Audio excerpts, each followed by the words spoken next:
The philosopher-emperor and one of the founding fathers of Stoicism, Marcus Aurelius, was a renowned thinker for his book, Meditations. Stoicism is based on the principle that to be a wise person, one must live in accordance with nature and not shirk their responsibilities.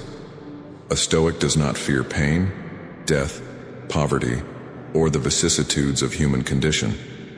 They fear only disappointing themselves and being less than a complete human being. This idea might be somewhat nebulous, but perhaps there is no one in history more deserving of this title. This is not just another cliché video, it's a demonstration of how Marcus Aurelius's immortal philosophy can be an antidote to many problems we encounter in modern life.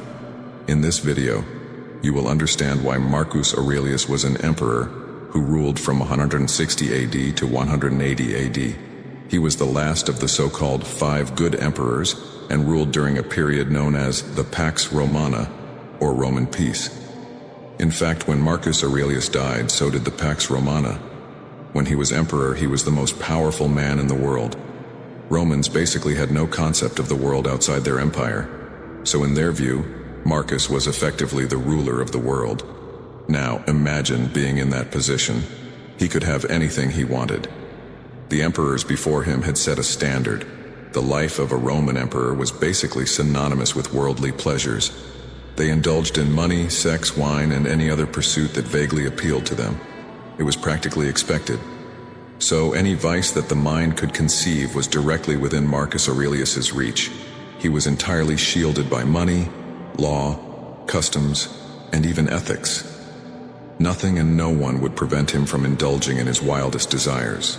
However, even in these unlimited circumstances, Marcus Aurelius chose a life of virtue. Not just in a moment or on occasion, but every day for the 19 years of his time as emperor. Marcus Aurelius was essentially a good man. Being good doesn't make a person great, but imagine facing a beast that promises you truly limitless fantasies, and yet you declare, "No, I choose virtue." Not for the pursuit of praise, fame, or admiration, but solely for the sake of being good. That's impressive. Imagine if it were you. Consider if you were in those circumstances for almost 20 years. Could you consistently, day after day, resist the temptation, knowing that there would be no punishment no matter what you chose to do? What would you do? How would you act? I know I couldn't follow Marcus Aurelius's example. And we know he's a true example because when no one was watching, that's when Marcus was acting at his best. Meditations is a book written by Marcus. Although it's not exactly a book, it was Marcus Aurelius's personal diary. This book is essentially Marcus navigating and discovering the journey of life. It doesn't have a real structure, except for being vaguely divided into 12 parts, and it's only about 150 pages. Meditations is the title that editors assigned to it. The writings didn't have a title, nor were they ever intended to be read, let alone published by anyone at any time other than Marcus himself. They are the deepest confessions and beliefs of Marcus Aurelius. With that in mind, Meditations is extremely revealing about the character of its author. Once again, Aurelius wasn't writing this for anyone but himself. But despite this seemingly improvised nature, Meditations is one of the most powerful and moving books ever written. Here are 7 ideas from it that I think are really worth examining. 1.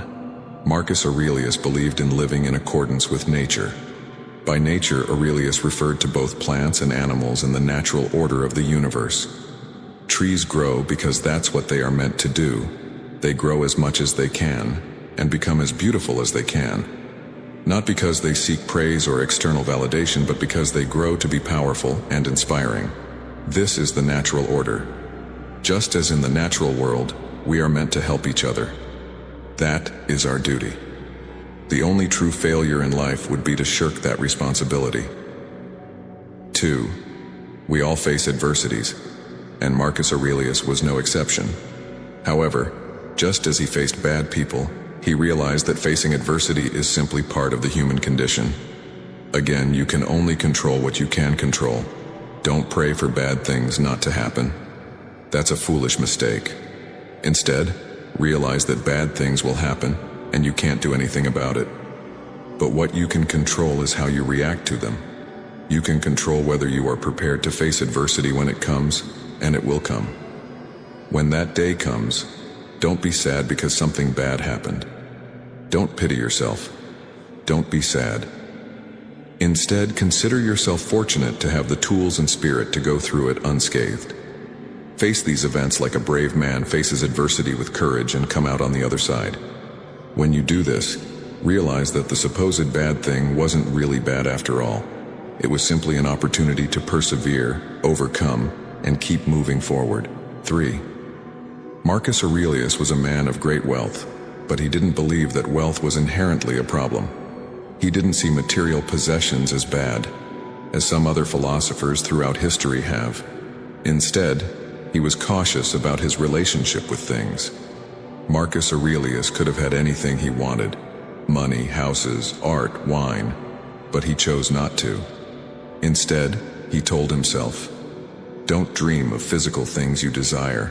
They are meaningless. They do not fulfill your potential. Only you can do that. Reflect on what you have and value those things.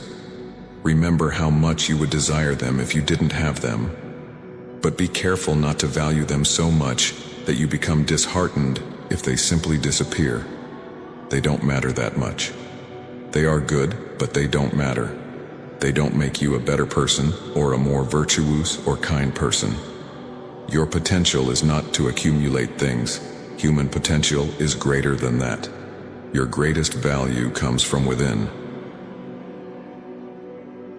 4. You must live in accordance with nature. Marcus Aurelius spent a lot of time thinking about death, so it would be impossible to discuss his views without touching on the subject.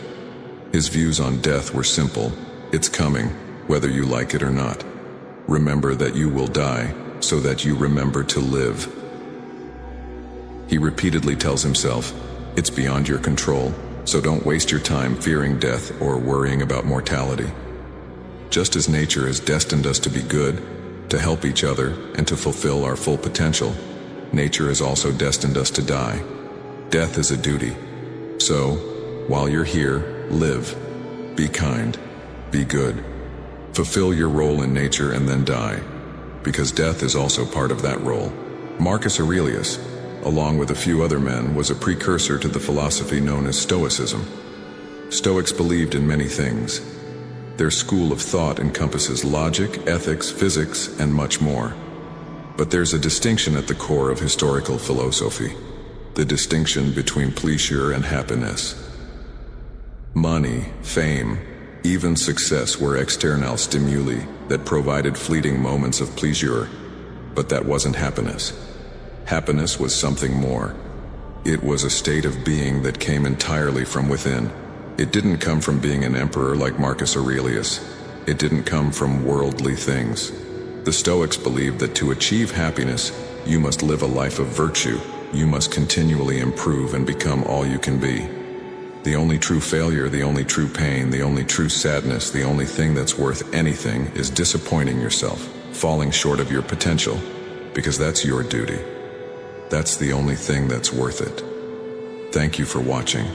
Enjoy the space below to share your thoughts and feelings. And remember, immortality isn't about prolonging physical existence. It's about reaching a state of consciousness where every moment lived is truly eternal. If you liked this video, please subscribe and leave a thumbs up. Stay with the Creator.